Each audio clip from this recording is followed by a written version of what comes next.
Hey there friends, I'm Key from Travel Made Personal and just sharing a quick video today about the world's smallest city block. When I travel, I enjoy visiting the world's smallest or the world's largest of pretty much anything.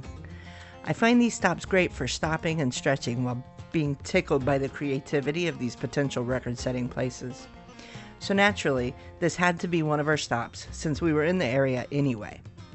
The world's smallest city block in Dothan, Alabama is just a curious little triangle of land nestled at the intersection of North College, North Apple Tree or Museum, and East Troy Streets, just across from the Civic Center.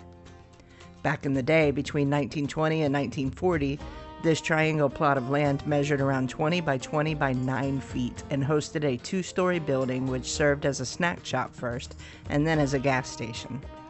The building measured roughly 38 feet by 27 feet, but was eventually demolished, and the patch that remained shrunk into what's there today. Back in 1964, the site was spotlighted in Ripley's Believe It or Not as the world's smallest city block, which prompted the Dothan Camellia Garden Club to add a granite monument to the tiny plot, which reads, "The smallest block in the world is marked by Camellia Garden Club, May 1st, 1964, erected by Southside Granite Company."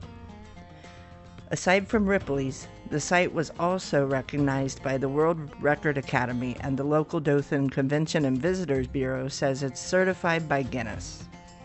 Even as a brief 5-minute detour, it remains on the many road trip lists for a quick photo-worthy quirky attraction for those seeking tiny claims to fame. Today, the site sports the granite marker as well as a stop sign, yield sign, and street signs. The intersection is not a busy one, but do be sure to watch for traffic if you visit this cute little stop to grab a quick picture. After a quick visit to the world's smallest city block, we headed to Enterprise, Alabama to visit the Depot Museum, which I'll be sharing next week. So be sure to stay tuned for that. Also be sure to like and subscribe so you'll get notified as those videos get released. But for now, get out there and explore the world your way.